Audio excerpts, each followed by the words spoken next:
Hello students, नमस्कार। GK with नंदन शर्मा की इस ऑफिशियल यूट्यूब चैनल पे आप सभी का हार्दिक अभिनंदन। तो आज की इस क्लास के अंदर हम लोग शुरू करने जा रहे हैं सुरु डायनेस्टी। पिछली क्लास के अंदर हम लोगों ने हिस्ट्री के लेक्चर्स के अंदर देखा, हुमायूं को कंप्लीट किया अपन ने। लेकिन मैंने आपको बताया था कि हुमायूं का जो टाइम पीरियड है दो भागों में बांटते हैं हम। हुमायूं जो है 1530 से लेकर 40 तक राज करता है और फिर 1555 से लेकर 1556 तक राज करता है। लेकिन जो 15 साल का पीरियड था 1540 से लेकर 1555 तक का, उस पीरियड को हुमायूं का निर्वासित काल कहा जाता है, यानी वो भारत से बाहर रहा। और इस दौरान भारत पे राज किसने किया? सूर्यवंश ने राज किया, सूरी डायनेस्टी ने राज किया। तो आज हम हेडिंग डालेंगे सूर्य डायनेस्टी यानी सूरी वंश। हेडिंग डालेंगे सूर्य डायनेस्टी या इसको बोलेंगे सूर्यवंश। सूर्यवंश बहुत इंपॉर्टेंट टॉपिक है, बड़े अच्छे से करना, ठीक है ना। और बहुत इंपॉर्टेंट तरीके से इसको आपने करना है। हाँ जी, तो ध्यान दीजिएगा। सबसे पहला क्वेश्चन आता है, सूर्यवंश का संस्थापक कौन था, इसका फाउंडर कौन था? तो प्यारे बच्चों, इसके फाउंडर का नाम है शेर शाह। इसके फाउंडर का नाम है शेर शाह सूरी, ठीक है। इसके फाउंडर का नाम क्या है? शेर शाह सूरी। और शेरशाह जो सूरी है, इनका जन्म कब हुआ, इनका बर्थ कब हुआ? इनका जन्म हुआ 1472 ईस्वी के अंदर। वैसे इनके जन्म को लेकर 2 तारीखों में मतभेद है, ठीक है। विद्वानों में इनकी जन्म तारीख को लेकर दो मतलब प्रकार के मतभेद है। नंबर 1 1472, फिर 1486। बहुत सारे इतिहासकार मानते हैं कि इनका जन्म 1472 में हुआ और बहुत सारे इतिहासकार मानते हैं कि इनका जन्म 1486 ईस्वी के अंदर हुआ, ठीक है। और अगर आप बात करें इनके बचपन का नाम क्या था, इनका बर्थ नेम क्या था? इनका बर्थ नेम था फरीद खान, ठीक है। इनका बर्थ नेम क्या था? तो आप सभी ने बताना सर। इनके जन्म का नाम क्या था? फरीद खान था, ठीक है। और इनके फादर कौन थे बेटा? हसन खान। इनके फादर कौन थे? आपने बताना सर। इनके फादर का नाम था हसन खान। हसन खान। और ये हसन खान क्या थे? एक जमींदार थे जो कहाँ रहते थे? ये सासाराम में रहते थे, सासाराम। और सासाराम आज के टाइम में कहां पर है? सासाराम आज के टाइम में बिहार के अंदर, ठीक है प्यारे बच्चों। सासाराम बिहार में है। और इसी सासाराम बिहार के अंदर क्या थे? फरीद, यानी बाद में इनका नाम जो है शेर खान कैसे पड़ा, शेर शाह सूरी कैसे पड़ा, ये हम लोग चर्चा करेंगे, ठीक है। तो फादर का नाम था हसन खान, सासाराम बिहार के जमींदार थे, ठीक है। और इनका जो बचपन, जो शिक्षा है, इनकी जो एजुकेशन है, शेरशाह सूरी की यानी फरीद की। आपको क्वेश्चन आएगा कि शेरशाह सूरी का ओरिजिनल नाम क्या था, रियल नेम क्या था, बचपन का नाम क्या था? तो आपने बताना फरीद, ठीक है। इनकी एजुकेशन हुई जौनपुर से। और जौनपुर कहां पर है? जौनपुर गोमती नदी के किनारे है। जौनपुर गोमती नदी के किनारे है। और ये जौनपुर को बोला जाता है सिराज ऑफ ईस्ट, ठीक है। सिराज ऑफ ईस्ट क्यों कहा जाता है? सिराज ऑफ ईस्ट क्यों कहा जाता है, या सिराज हिंद क्यों कहा जाता है? इसी को ही बोला जाता है सिराज हिंद। इसी को बोला जाता है सिराज ए हिंद। तो आप सभी को मैं बता देना चाहता हूं कि जौनपुर जो है ना, जैसे सिराज शहर है ईरान का, ईरान एक देश है और ईरान देश का एक शहर है सिराज। और कोई समय था कि जब दुनिया का बेस्ट मुस्लिम शिक्षा का केंद्र क्या था? सिराज था। और भारत में मुस्लिम शिक्षा का बेस्ट केंद्र कौन सा था, बेस्ट प्लेस कौन सा था? वो था जौनपुर। इसी वजह से जौनपुर को सिराज से क्या किया जाता था? कंपेयर किया जाता था। और इसको बोला जाता था सिराज ए हिंद, मतलब भारत का सिराज जौनपुर को कहा जाता था। और इनकी शिक्षा कहां पर हुई बेटा? सिराज के अंदर इनकी शिक्षा हुई। अच्छा, इनकी हाइट काफी ज्यादा थी, ठीक है। बहुत बढ़िया इनका नाम था, हाइट इनकी काफी ज्यादा थी। और इसी वजह से क्या हुआ, इनको बिहार का जो शासक था, बिहार का शासक यानी बिहार का राजा, उसका नाम था बहार खान लोहानी। बहार खान लोहानी, बहार खान लोहानी इनका नाम था। और बहार खान लोहानी जो है, इन्होंने अपना बॉडीगार्ड अपॉइंट कर लिया। Appointed him his bodyguard. अपना जो बॉडीगार्ड है, इनको अपॉइंट कर लिया। किसको? फरीद को, ठीक है। काफी लंबी चौड़ी हाइट थी, काफी मतलब शक्तिशाली थे, पढ़ाई लिखाई में भी काफी अच्छे थे, टैलेंटेड थे, हर प्रकार की रणनीति बनाना जानते थे। इसलिए आपने बताना बिहार का जो शासक है बहार खान लोहानी, इन्होंने इनको क्या कर लिया? अपना बॉडीगार्ड अपॉइंट कर लिया। एक बार क्या हुआ, ये जंगल में गए शिकार खेलने बहार खान लोहानी, और जब शिकार खेल रहे थे उस दौरान कोई शेर बहार खान लोहानी पे हमला करने वाला था कि उनका बॉडीगार्ड यानी फरीद बीच में आ गया और उन्होंने क्या किया, शेर को मार दिया और अपने मालिक की जान बचाई। इस बात से बहार खान लोहानी बड़े खुश हुए और इन्होंने एक टाइटल दिया इसको, ठीक है, एक टाइटल दिया बहार खान लोहानी ने, और इनको क्या कहा, शेर खान।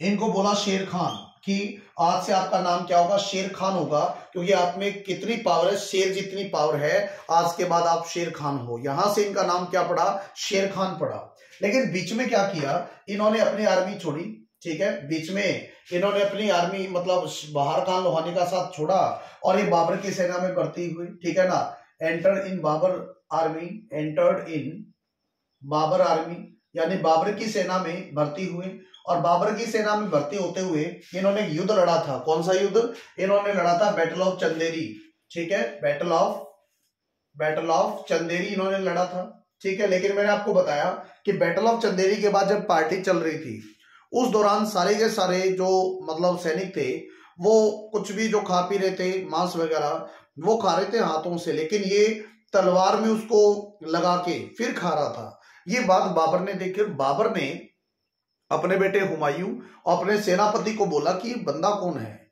ठीक है ना, इस पर मेरे को अलग से तेज दिखाई देता है और आने वाले टाइम में ये हमारे साम्राज्य के लिए खतरा पैदा ना हो जाए, इसलिए इस पर नजर रखो। और ये सैनिक जो था ये बात सुन लेता है, ठीक है, यानी शेर खान सैनिक था और ये बात सुन लेता है और ये वहां से निकल जाता है। लेकिन जाते टाइम वह सैनिकों से कह के जाता है, अगर भाग्य ने मेरा साथ दिया इन मुगलों का मैं भारत से बाहर निकाल दूंगा, ठीक है ना, इन भाग्य ने मेरा साथ दिया ना तो इन मुगलों को मैं भारत से बाहर निकाल दूंगा।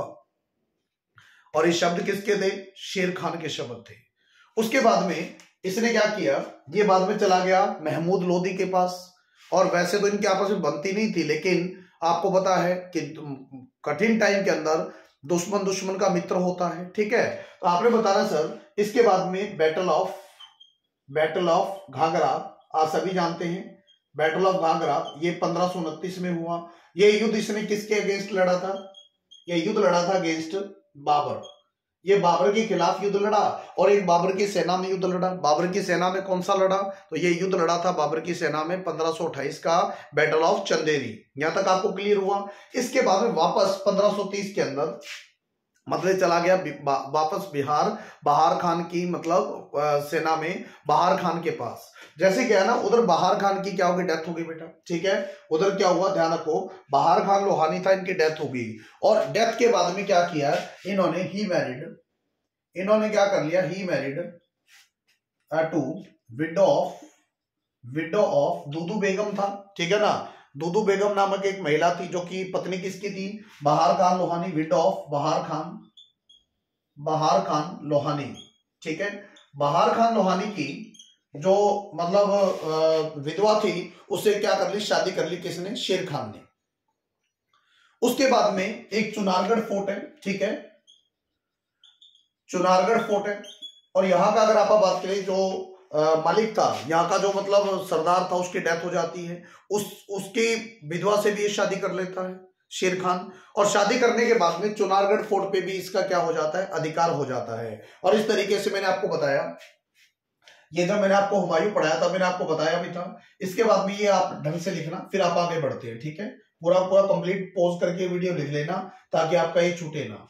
इसके बाद में क्या हुआ, आपको मैंने बताया था कि 1532 के अंदर जो है चुनारगढ़ फोर्ट पे हुमायूं घेरा डालता है। इस तरीके से ये काम चलता रहता है। लेकिन आप सभी जानते हैं 1539 के अंदर एक युद्ध लड़ा जाता है, बैटल ऑफ चौसा। ये बहुत इंपॉर्टेंट है। बिहार में बक्सर के पास में दो नदियां हैं, एक का नाम है करमनाशा, एक रिवर का नाम है करमनाशा, और एक रिवर का नाम है गंगा। दोनों रिवर के किनारे आपको पता है बैटल ऑफ चौसा लड़ा जाता है। किसके बीच में, ये युद्ध लड़ा जाता है हुमायूं प्लस बाबर के बीच में, हुमायूं और शेर खान के बीच में। और इस युद्ध के बाद में जो शेर खान, हुमायूं हार जाता है और शेर खान जीत जाता है, आपको पता है। और इस युद्ध के अंदर बहुत सारे सैनिक मार गए और सिर्फ हुमायूं के गिने चुने सैनिक जिंदा बचे थे। 6 से 8 हजार के बीच में सैनिक इस युद्ध के अंदर मारे गए थे। लेकिन एक बात याद रखना, इस युद्ध के बाद में शेर खान टाइटल ग्रहण करता है शेर शाह का, टाइटल ग्रहण करता है शेर शाह, ठीक है, शेर शाह का टाइटल ग्रहण करता है। और 1540 के अंदर मेरे प्यारे बच्चों, 1540 के अंदर बैटल ऑफ बिलग्राम लड़ा जाता है। और इसी बैटल ऑफ बिलग्राम को बैटल ऑफ कन्नौज भी कहा जाता है, बैटल ऑफ कन्नौज भी कहा जाता है। और ये युद्ध किसके बीच में लड़ा जाता है? शेर शाह प्लस किसके बीच में? हुमायूं के बीच में। और इस युद्ध के बाद में हुमायूं भारत से बाहर निकल जाता है और शेर शाह का भारत पे कब्जा हो जाता है, ठीक है। अब 1540 में इस्टेब्लिश होती है सूरी डायनेस्टी, ठीक है, 1540 में इस्टेब्लिश होती है सूरी डायनेस्टी। और सूरी डायनेस्टी जो है ये सेकंड अफगान डायनेस्टी थी, second Afghan dynasty in India. Bharat में सेकंड अफगान डायनेस्टी थी जिसका नाम था सूरी वंश। और एक बात याद रखना, फर्स्ट अफगान डायनेस्टी कौन थी? फर्स्ट अफगान डायनेस्टी पूछे आपको कभी, पहली अफगान डायनेस्टी पूछे कभी आपको, तो आपने बताना सर ये था लोधी वंश। और लोधी डायनेस्टी ने कब से कब तक राज किया?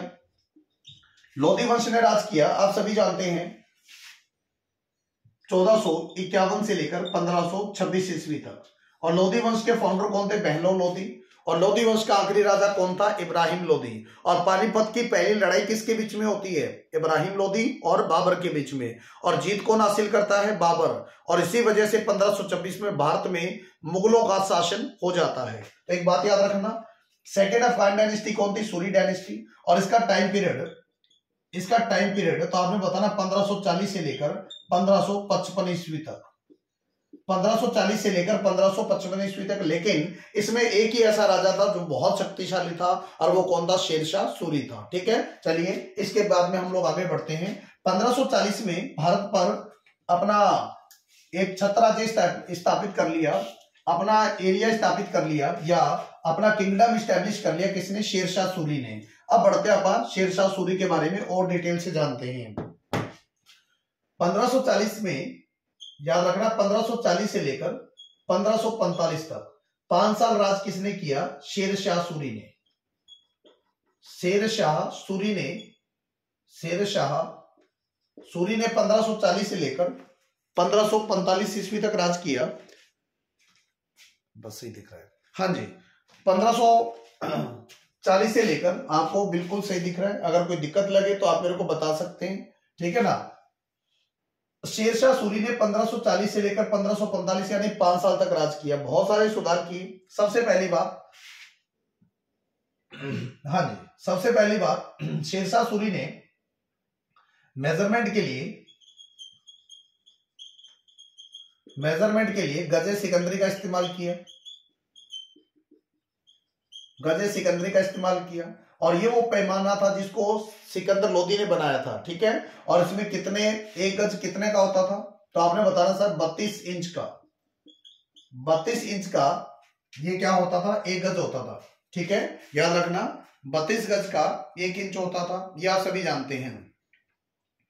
दूसरी बात, शेरशाह सूरी ने क्या किया? इसने एक सड़क बनवाई जिसका नाम है शेरशाह सूरी मार्ग। ये चाहता था कि मतलब ट्रांसपोर्ट अच्छा होगा तो व्यापार बढ़िया बनेगा, तो उससे क्या होगा? विकास होगा। यानी एक विकासवादी सोच का मालिक था, क्योंकि पहले कच्चे उबड़ खाबड़ रास्ते हुआ करते थे, वहां से कोई व्यापारी अपनी गाड़ी लेके जाता, रास्ते में लूट लिया जाता, इस तरीके से बहुत ज्यादा दिक्कतें होती थी। इसने क्या किया? ध्यान से सुनो। सबसे पहले इसने निर्माण करवाया, बिल्ट किसका बेटा? शेरशाह सूरी मार्ग, या इसको बोला जाता है सड़क ए आजम। इसको सड़क ए आजम बोला जाता है, सड़क ए आजम, ठीक है। और आपने बताना सर ये शेरशाह सूरी जो मार्ग था ये कहां से बेटा? सोनार गांव से।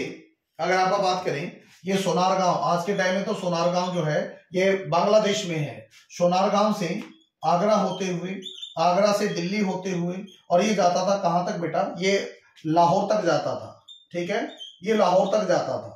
तो ये जो सड़क आजम या जो शेरशाह सूरी मार्ग है, ये बांग्लादेश में सोनारगांव से लेकर कहां तक बेटा, ये आगरा, दिल्ली, लाहौर तक ये सड़क जाती थी, पेशावर तक ये सड़क जाती थी। लेकिन बाद में एक अंग्रेज अधिकारी आया जिसका नाम था लॉर्ड ऑकलैंड, एक अंग्रेज अधिकारी आया जिसका नाम था लॉर्ड ऑकलैंड, और लॉर्ड ऑकलैंड ने क्या किया, इस सड़क का नाम बदलकर जीटी रोड किया, इस सड़क का नाम बदलकर जीटी रोड किया। और जीटी रोड का मतलब होता है ग्रैंड ट्रंक रोड, ठीक है, इसका नाम क्या किया, ग्रैंड ट्रंक रोड। और आज के टाइम में जो ओरिजिनल, प्यारे बच्चों, आज के टाइम में अगर पूछे ना ओरिजिनल ये जीटी रोड कहां से कहां तक जाता है जो शेरशाह सूरी ने बनाया, ये है नेशनल हाईवे नंबर 1, ये नेशनल हाईवे नंबर 1। और ये दिल्ली से अटारी बॉर्डर तक जाता है बेटा, दिल्ली से अटारी बॉर्डर तक जाता है जो कि पंजाब के अंदर है, दिल्ली से अटारी बॉर्डर तक जाता है। और दिल्ली से अटारी बॉर्डर, ये अटारी बॉर्डर कहां पर है, पंजाब के अंदर है। और इसने सबसे पहले क्या किया बेटा, इसने शेरशाह सूरी मार्ग का निर्माण कराया, और ये सोनारगांव, आगरा, दिल्ली, लाहौर और पेशावर तक सड़क जाती थी। और इसी सड़क को क्या कहा जाता है, सड़क के आजम के नाम से जाना जाता है। और इसी सड़क का जो नाम बदलकर लॉर्ड ऑकलैंड नामक एक अंग्रेज अधिकारी ने क्या करवाया, इसका नाम बदल के क्या, जीटी रोड यानी ग्रैंड ट्रंक रोड किया। आज के टाइम में अगर बात करें, इसका नाम है नेशनल हाईवे नंबर 1। आज बात में टोटल 599 नेशनल हाईवे है, ठीक है, आज बात में टोटल 599 नेशनल हाईवे है। और नेशनल हाईवे की रख रखाव कौन करता है, देखभाल कौन करता है, national highway authority of India यानी NHAI। तो लॉर्ड ऑकलैंड जो है इसने जीटी रोड इसका नाम किया। उसके बाद में इसने सिल्वर कॉइन्स चलाई, सिल्वर कॉइन्स, इन्होंने सिल्वर कॉइन्स चलाई, ठीक है। उसके अलावा इसने कॉपर कॉइन्स चलाए, इन्होंने कॉपर कॉइन्स चलाए। कॉपर कॉइन्स को क्या कहा जाता था, दाम कहा जाता था, ठीक है। इन्होंने क्या किया, सिल्वर कॉइन्स चलाए और उसके अलावा कॉपर कॉइन्स चलाए। और ये जो सिल्वर कॉइन्स थे इनको कहा जाता था रुपया, ठीक है, याद रखना। सबसे पहले रुपये शब्द का इस्तेमाल किसने किया, सबसे पहले रुपया किसने लॉन्च किया, वो किया शेरशाह सूरी ने। देखो विकासवादी सोच का मालिक था, बहुत एडवांस सोच रखता था। तो याद रखना सबसे पहले रुपया किसने लॉन्च किया, शेरशाह सूरी ने लॉन्च किया। और कॉपर कॉइन्स का इस्तेमाल किसने किया, कॉपर कॉइन्स का नाम क्या होता था, दाम होता था बेटा, ठीक है। कॉपर कॉइन का नाम क्या होता था, तो आपने बताना दाम होता था। तो क्वेश्चन आएगा फर्स्ट टाइम रुपया लॉन्च्ड बाय, फर्स्ट टाइम रुपया लॉन्च्ड बाय, तो आपने बताना शेरशाह सूरी ने सबसे पहली बार रुपए को लॉन्च किया। अच्छा एक क्वेश्चन और आता है, इसके कोर्टियर में, इसके दरबार के अंदर एक वित्त मंत्री था, फाइनेंस मिनिस्टर था, और उसका नाम क्या था, उसका नाम था टोडरमल, टोडरमल, ठीक है। कई बार क्वेश्चन आता है कि टोडरमल कि अकबर के दरबार में मतलब आने से पहले अकबर का फाइनेंस मिनिस्टर तो जो था ना, अकबर का वित्त मंत्री कौन था, टोडरमल। लेकिन टोडरमल अकबर के दरबार में काम करने से पहले किसके दरबार में काम करता था, शेरशाह सूरी के दरबार में काम करता था। इसलिए बहुत सारी चीजें इन्होंने क्या करी, वहां से कॉपी करी। इसके अलावा इन्होंने क्या किया, शेरशाह सूरी मार्ग बनवाया जिसको सड़क आजम कहा जाता है। और ये सोनारगांव से लेकर कलकत्ता, आगरा, दिल्ली, लाहौर, पेशावर यहां तक जाती थी। और उसके बाद में इन्होंने क्या किया, ही बिल्ड कोश मीनार। इन्होंने क्या किया, सड़क पर कुछ पिलर्स बनवाए, उन पिलर को बोला जाता था कोश मीनार। अच्छा इन पिलर से ही पता लगता था कि कितनी दूरी रह गई और कितनी दूरी बाकी है। एक प्रकार से पिलर गड़वा दिए और पिलर का एक निश्चित दूरी हुआ करती थी, इससे पता लग जाता था कि कितनी दूरी हमने तय कर ली और कितनी दूरी हमें रह गई। अगर रास्ते में मान लो किसी निर्जन एरिया के अंदर, सुनसान एरिया के अंदर रात पड़ जाती, तो इसने सराय का निर्माण करवाया। सराय होती है धर्मशालाएं, इसने सराय का निर्माण करवाया ताकि जो मतलब लोग हैं वो सेफ रहे, जो व्यापारी है सेफ रहे, उनका सामान सेफ रहे। तो इसने कोस मीनार का निर्माण करवाया। तो इसलिए इसके अलावा इन्होंने क्या करवाया, इन्होंने सराय का निर्माण करवाया। और दरबार में कौन थे इनके, टोडरमल। सिल्वर कॉइन्स का नाम था रुपया, कॉपर कॉइन्स का नाम था दाम। और NH1 क्या है, उस समय का मतलब जीटी रोड है, और ये दिल्ली से अटारी बॉर्डर तक जाता है आज तक, ठीक है। और उसके अलावा लॉर्ड ऑकलैंड जो है, ये GT road, grand trunk road, इन्होंने इनका नाम किया था। पहले इसका नाम क्या था, सड़क आजम या शेरशाह सूरी मार्ग इसका नाम था। अब बात करते हैं इसके कंटेम्परेरी पॉइंट कौन थे, कंटेम्परेरी पोइट। इनके समकालीन कवि कौन थे? तो एक बहुत फेमस पर्सन है, नाम है मलिक मोहम्मद जायसी। मलिक मोहम्मद जायसी एक कवि हुए हैं अवधी भाषा के, और इन कवि का नाम क्या है? इन कवि का नाम है मलिक मोहम्मद जायसी। सबसे पहली बात, मलिक मोहम्मद जायसी को प्रेम का पीर कवि कहा जाता है। ठीक है, प्रेम का पीर। क्वेश्चन आएगा किस कवि को प्रेम का पीर कवि कहा जाता है? मलिक मोहम्मद जायसी को कहा जाता है। अच्छा, इन्होंने बड़ी फेमस कुछ किताबें लिखी, जिनमें एक थी पद्मावत। पद्मावत लिखने वाले कौन थे? मलिक मोहम्मद जायसी। और किसके मतलब टाइम में थे, किसके कंटेम्परेरी थे? तो आपने बताना शेरशाह सूरी के कंटेम्परेरी थे। और मलिक मोहम्मद जायसी लिखा किसने? पद्मावत लिखा किसने? मलिक मोहम्मद जायसी ने लिखा। उसके बाद में अगर आप बात करें, इसके अलावा आखिरी कलाम, ठीक है, इसके अलावा इन्होंने किताब लिखी आखिरी कलाम। आखिरी कलाम नामक किताब लिखी, ये भी किसने लिखा? मलिक मोहम्मद जायसी ने लिखा। और पद्मावत से ही तो हमें जानकारी मिलती है अलाउद्दीन खिलजी का जो अटैक हुआ चित्तौड़ पे, और चित्तौड़ में रानी पद्मावती ने 16,000 स्त्रियों के साथ, नारियों के साथ जोहर किया था। ठीक है, इसकी जानकारी हमें कहां से मिलती है? पद्मावत नामक ग्रंथ से मिलती है। यहां तक सभी को क्लियर हुआ? उसके बाद में इसका जो टकराव था, ठीक है, इसका जो टकराव था किससे था? मालदेव से था। और मालदेव कहां का राजा था? मारवाड़ का राजा था। तभी तो इन्होंने कहा था ना कि मुट्ठे भर बाजरे के लिए, मुट्ठे भर बाजरे की जमीन के लिए मैंने सारा हिंदुस्तान खो दिया। तो यानी मालदेव जो था, ये इसके साथ काफी विवाद रहा इसका। ठीक है, और इन्होंने ये लिखा भी कि मुट्ठे भर बाजरे के लिए मैंने सारा हिंदुस्तान खो दिया। तो अगर ये शब्द किसके हैं तो आपने बताना शेरशाह सूरी के ये शब्द है। अच्छा, उसके बाद में क्या हुआ, मेरी बात ध्यान से सुनिए। 1545 के अंदर, ध्यान से सुनना मेरी बात, 1545 के अंदर, 1545 के अंदर during Kalinjar mission, during Kalinjar एक अभियान के दौरान, कालिंजर मिशन, इन्होंने काफी जगह पर फतेह हासिल करी, काफी जगह पर इन्होंने अपना राज किया। बंगाल, बिहार, उड़ीसा, इधर राजस्थान, इधर काफी एरिया इन्होंने अपने अंडर कर लिया। यानी शक्तिशाली राजा था शेरशाह सूरी। लेकिन कालिंजर अभियान के दौरान जो है ये मतलब जो कालिंजर का राजा था ना, कीर्तिदेव, कालिंजर का जो राजा था कीर्ति सिंह था, कीर्तिदेव था, तो वो मतलब सरेंडर करने को तैयार नहीं था। तो इन्होंने किले को गिराने का सोचा कि किले की बाहरी दीवारों को गिरा दे। तो इनके पास क्या था? एक आग्नेयास्त्र हुआ करता था, एक आग का गोला, एक तोप थी जिससे आग का गोला फेंका जाता था। ठीक है, और उस आग के गोले को आग्नेयास्त्र कहा जाता था, उसका नाम होता था उक्का। तो जैसे क्या हुआ, एक आग का गोला फेंका और वो दीवार से टकरा के वापस वहीं आके गिर गया जहां पर शेरशाह सूरी खड़ा था। ठीक है, और वो उक्का जो फटा, जिसके कारण शेरशाह सूरी बुरी तरीके से झुलस गया और शेरशाह सूरी की एट ए टाइम क्या होगी? डेथ हो गई बेटा। ठीक है, तो लिखेंगे during Kalinjar mission, during Kalinjar mission he died. और किससे मरा? उक्का नामक आग्नेयास्त्र, एक मतलब आग का गोला जिसको आग्नेयास्त्र कहा जाता था, क्योंकि वो गोला आग छोड़ता था, और उसका नाम क्या होता था? उक्का इसके पास आके गिरा, जिसकी वजह से शेरशाह सूरी झुलस गया और जिसके कारण इसकी क्या हो गई बेटा? डेथ हो गई। लेकिन डेथ से पहले, अपने मरने से पहले शेरशाह सूरी ने अपना मकबरा खुद बनवा दिया। शेरशाह सूरी ने अपने मरने से पहले खुद का मकबरा खुद ही बनवा दिया। और इसका जो टॉम कहां पे है?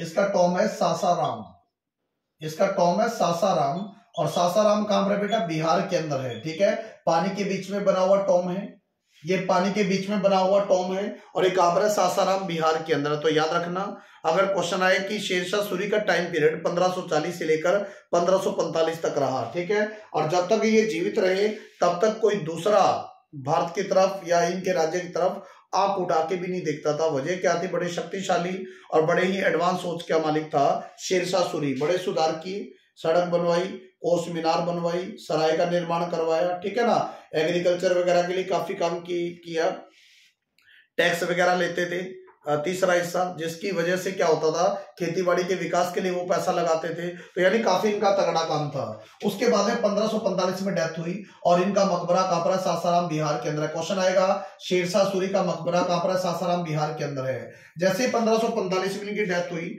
इनकी डेथ के बाद में अगर बात करें, इनकी डेथ के साथ इन्होंने कुछ चीजों का निर्माण करवाया। किन किन चीजों का? नंबर एक तो आज के टाइम में सिंध एरिया पाकिस्तान में, वहां पर रोहतासगढ़ का फोर्ट बनवाया, रोहतासगढ़ फोर्ट बनवाया। ठीक है, नंबर एक बात, इन्होंने रोहतासगढ़ फोर्ट बनवाया। नंबर दो, दिल्ली के अंदर पुराना किला का निर्माण करवाया, पुराना किला, दिल्ली के अंदर पुराना किला का निर्माण करवाया। नंबर तीन, दिल्ली में आपको पता है दीनपना नगर है, दीनपना नगर, और दीनपना नगर की स्थापना किसने करी थी? हुमायूं। लेकिन इन्होंने क्या किया, दीनपना नगर के अंदर एक लाइब्रेरी बनवाई, उसका नाम था शेर मंडल, उसका नाम था शेर मंडल लाइब्रेरी, इसका नाम था शेर मंडल लाइब्रेरी।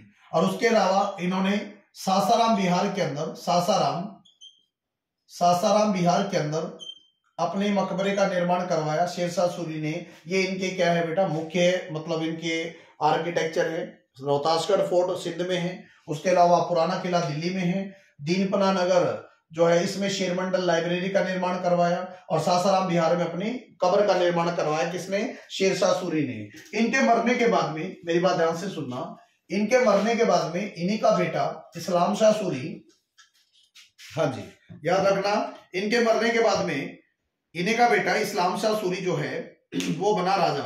ठीक है, इस्लाम शाह सूरी आगे कोई ज्यादा इंपॉर्टेंट भी नहीं है, लेकिन थोड़ा बहुत कर लो। इस्लाम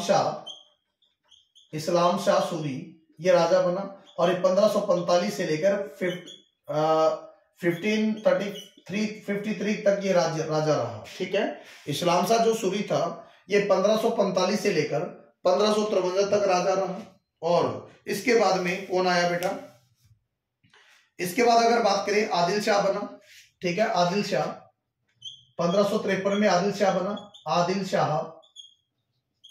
और उसके बाद 1555 के अंदर बना कौन? सिकंदर सूरी। लेकिन मैंने आपको बताया कि 1555 में दो महत्वपूर्ण युद्ध लड़े गए। कौन कौन से? नंबर एक, 1555 में दो युद्ध लड़े गए। नंबर एक, बैटल ऑफ मच्छीवाड़ा। और युद्ध किसके बीच में लड़ा गया? ये युद्ध लड़ा गया हुमायूं, यानी हुमायूं की तरफ से लड़ रहा था बैरम खान। ठीक है, और दूसरा ये युद्ध लड़ा गया हुमायूं और उधर सूर डायनेस्टी के आखिरी राजा सिकंदर सूरी के बीच में। लेकिन सिकंदर सूरी की तरफ से ततार खान और नसीब खान लड़ रहे थे बेटा, ततार खान और नसीब खान लड़ रहे थे। और इस युद्ध के अंदर मैंने आपको बताया बैटल ऑफ मच्छीवाड़ा में कौन जीता? हुमायूं जीता। और उसके बाद में सेकंड युद्ध और लड़ा गया 1555 में, जिसका नाम था बैटल ऑफ सरहिंद। और इस युद्ध के बाद, बैटल ऑफ सरहिंद के बाद ये जीत लिया किसने? हुमायूं ने। और इस युद्ध के बाद जस्ट कंप्लीटली कब्जा किसका हो गया? वापस शासन किसने रीगेन कर लिया? हुमायूं ने। वापस रीगेन किसने कर लिया? हुमायूं ने वापस रीगेन कर लिया शासन 1555 के अंदर। लेकिन 1556 के अंदर शेरमंडल लाइब्रेरी से उतर रहा था। ठीक है ना, शेरमंडल लाइब्रेरी से हुमायूं उतर रहा था, और उतरते टाइम उसका जो पैर था वो खड़ गया और वो गिर गया, और गिरते ही हुमायूं जी तो चले गए ऊपर। ठीक है ना, और जैसे ऊपर गए 1556 के अंदर हुमायूं डाइड। 1556 में हुमायूं की होगी डेथ। ठीक है, लेकिन जब हुमायूं मरा 1556 के अंदर, मेरी बात सुना यहां पर ध्यान से, 1556 के अंदर हुमायूं की जब डेथ होती है, उस समय अकबर कहां था? उस समय अकबर था पंजाब के गुरदासपुर के अंदर, पास में कालानौर नामक स्थान है, वहां पर था। ठीक है, और वहां पर एक अभियान पे था 1556 के अंदर, जब हुमायूं की डेथ होती है। अकबर जो था ना, अकबर ये बैरम खान के साथ में कहां पर था? ये गुरदासपुर के पास कालानौर नामक स्थान है, कालानौर, इस स्थान पे था पंजाब के अंदर। और यहां पर एक अभियान पे था, और जैसे ही आप सभी जानते हैं, जैसे ही हुमायूं की डेथ हुई ना, तो क्या हुआ? आदिल शाह का एक प्रधानमंत्री था, आदिल शाह का एक प्रधानमंत्री था, जिसका नाम था, इसका नाम क्या था बेटा? हेमू। इसका नाम था हेमू, और हेमू बिलोंग करता था रेवाड़ी से। रेवाड़ी का एक बनिया था हेमू, रेवाड़ी का एक पर्सन था, रेवाड़ी का एक बनिया था हेमू, और ये बड़ा शक्तिशाली बड़ा पराक्रमी पर्सन था और ये ज्वाइन कर लेता सेना आदिल शाह की। लेकिन जैसे ही हुमायूं की डेथ होती है, हेमू गद्दी खाली पाकर, दिल्ली की गद्दी खाली पाकर हेमू कहां का राजा बन जाता है? दिल्ली का राजा बन जाता है। यानी जो मुगल वंश है, अब मुगल वंश की सत्ता खतरे में आ जाती है और दिल्ली और आगरा पर अधिकार कौन कर लेता है? हेमू अपनी कुछ सेना के साथ में। हेमू वो पर्सन था जो रेवाड़ी के गलियों में नमक बेचा करता था, लेकिन ये बड़ा ही पराक्रमी राजा था, बड़ा ही मतलब शक्तिशाली दृढ़ निश्चयी राजा था और इसने क्या कर लिया? दिल्ली और आगरा की गद्दी पर कब्जा कर लिया। और जैसे ही दिल्ली आगरा की गद्दी पे कब्जा किया तो सबसे पहले बैरम खान ने क्या किया? अकबर को, मेरी बात ध्यान से सुनना, बैरम खान ने क्या किया? अकबर को कालानौर में ही क्या कर लिया? इसका कोरोनेशन कर दिया। कोरोनेशन होता है राज्याभिषेक, ठीक है। अब बैरम खान को डर सताने लगा कि कहीं ये हेमू ही परमानेंट राजा ना बन जाए, इसलिए सबसे पहले इसने क्या किया? ताजपोशी कर दी अकबर की। कहां पर? कालानौर नामक स्थान पर। तो क्वेश्चन है कभी भी अकबर का राज्याभिषेक कहां पर हुआ था? कालानौर नामक स्थान पर हुआ था। और इधर हेमू जो है ये दिल्ली का राजा बन बैठता है बेटा, ठीक है। और हेमू किसका प्रधानमंत्री था? आदिल शाह का प्रधानमंत्री था। और किस नाम से आपने बताना, हेमू किस नाम से राजा बनता है? ये बनता है हेमचंद्र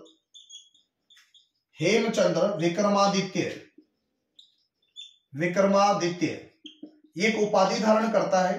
हेमू उसका नाम था, हेमचंद्र इसका नाम था, और ये विक्रमादित्य की उपाधि धारण करता है। और ये ऐसा करने वाला 14th पर्सन था, ऐसा करने वाला 14th और आखिरी पर्सन था, ठीक है।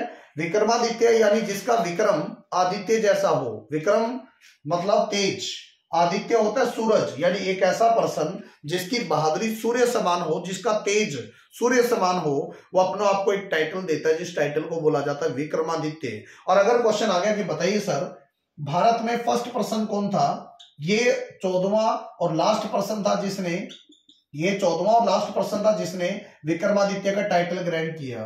और भारत में विक्रमादित्य का टाइटल ग्रहण करने वाला पहला पर्सन कौन था? ये चंद्रगुप्त सेकंड था, ये चंद्रगुप्त सेकंड था, ठीक है। यहां तक सभी को क्लियर हो पाया? हाँ जी, यहां तक सभी को क्लियर हो पाया। इसके बाद देखो जरा, जैसे ही हेमू जो है ये विक्रमादित्य का टाइटल ग्रहण करके गद्दी पे बैठा, और ये 14th पर्सन था जिसने विक्रमादित्य का टाइटल ग्रहण किया, और फर्स्ट हिंदू राजा था मुगलों के टाइम में जो दिल्ली की गद्दी पे बैठा, ठीक है ना। पहला हिंदू राजा जो मुगलों के टाइम में दिल्ली की गद्दी पे बैठा वो कौन था? हेमचंद्र विक्रमादित्य। और ये 14th पर्सन था जिसने विक्रमादित्य का टाइटल ग्रहण किया। अब क्या था? अब बैरम खान किसका गार्जियन था? ये अकबर का गार्जियन था, क्योंकि अकबर तो छोटा था, और अकबर का गार्जियन कौन था? बैरम खान ही तो था।